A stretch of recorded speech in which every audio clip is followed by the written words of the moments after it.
Well, good morning, my friends. I hope this video finds you well and not too stir crazy and bored of being stuck in your house all day, every day.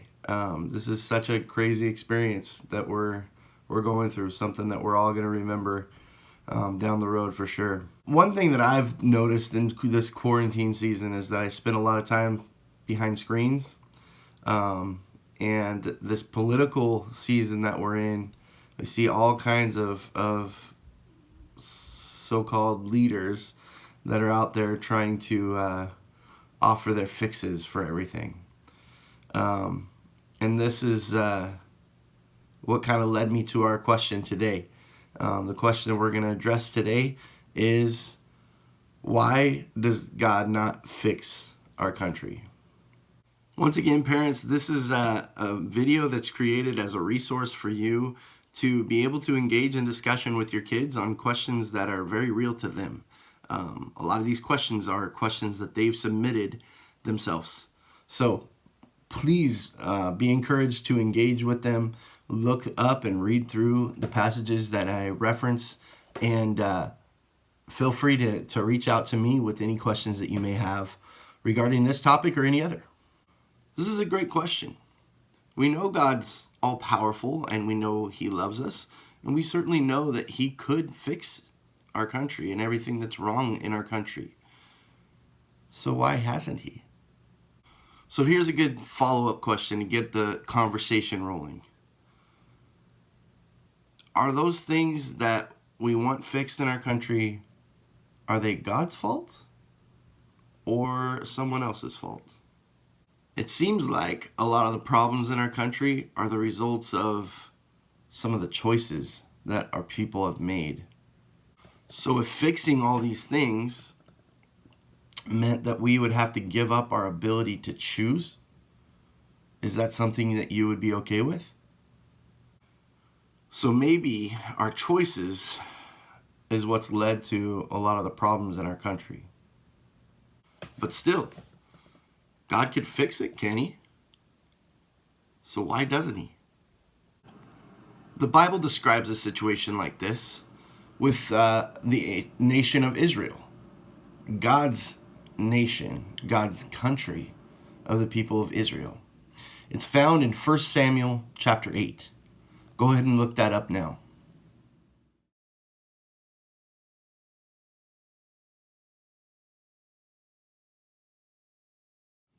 In this chapter, Israel decides that it wants God to fix all the things that are broken in their country.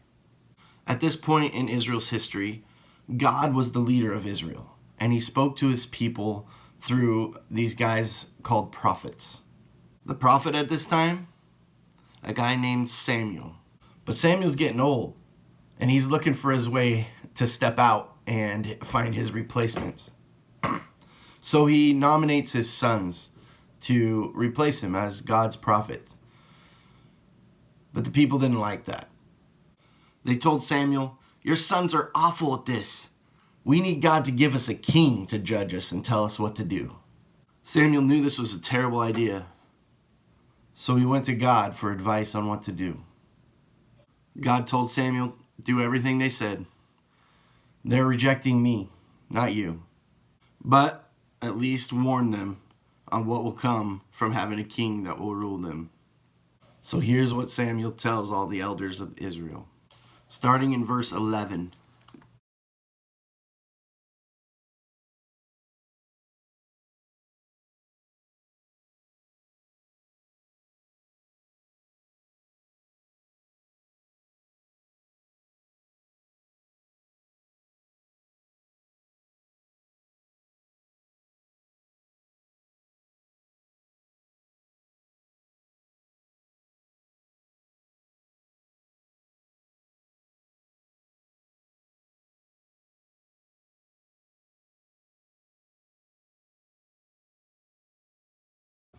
There's a lot there, isn't there? But none of it sounded all that positive. And still, the people replied, "No," they said, "we want a king over us. Then we will be like all the other nations, with a king to lead us and go out before us and fight our battles." When Samuel heard all that the people had said, he repeated it before the Lord. And the Lord answered, "Listen to them and give them a king." The elders of Israel thought that they could trust an earthly king to fix what was broken in Israel. They were way, way wrong. Everything that Samuel predicted eventually came true. And when things went bad, God didn't swoop in to fix everything. He could have, but he didn't. Just like he hasn't swooped in to fix everything that's broken in our country. So a new question. Given what you've heard so far, why do you think God doesn't just fix everything that's broken in our country? Well, I have some good news for you. See, we're living in a kind of in-between time. When God first created the world, it was perfect, but then bad choices that people made messed that up. And it's stayed messed up ever since. But God is still at work today and back then and tomorrow. But he's not in the business of fixing everything yet. But there will come a day when God does fix what's broken in our country and everywhere else too. The Bible describes that day. Then I saw a new heaven and a new earth, for the old heaven and the old earth had disappeared, and the sea was also gone. And I saw the holy city, the new Jerusalem, coming down from God out of a heaven like a bride beautifully dressed for her husband. I heard a loud shout from the throne saying, "Look, God's home is now among his people. He will live with them, and they will be his people. God himself will be with them. He will wipe every tear from their eyes, and there will be no more death, or sorrow, or crying, or pain. All these things are gone forever." He's going to fix the problems. So what can we do now in this in-between time to help? Do we just throw our hands up and say, well, we made bad choices and I guess unfortunately, we have to deal with that? Go ahead and discuss a few things that you could do right now.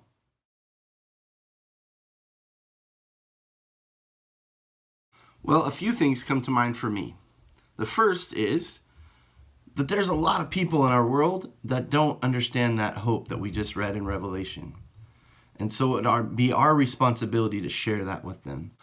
The second thing that comes to mind is when we see things that are broken and we have the ability to fix it. Step in and do what we can to help correct things. There's nothing wrong with that. And every one of us can affect our country for the better in that way. Remember, we've been called to love. And the third thing would be to pray. Pray for our country. Pray for God to make things right. We know he hasn't fixed everything yet, but we also know that he eventually will. So let's pray for those things. And let's pray for those leaders that we have elected to be in charge of our country, to make wise decisions, to help fix things that we know are broken. So that's it, guys. I hope this has provided you with some clarity to our question, also with an opportunity to discuss some of these things with your parents. But as always, if you still have more questions about things, which is totally possible and very likely, you can still shoot them to me. We are in the process of creating some new ways for you to be able to be in touch with me and ask me these questions. One of those ways is that we're going to set up a Facebook group. It'll be called BRIDGE56 Crossroads, something along those lines. Look for an email from me with a link to that, and your parents can get you signed up on that group. That way you can leave me questions. You can tell me stories about what's been going on in your life. Man, I miss you guys. I want to hear some of those things that are happening. I love you guys. God bless you. We'll see you next week.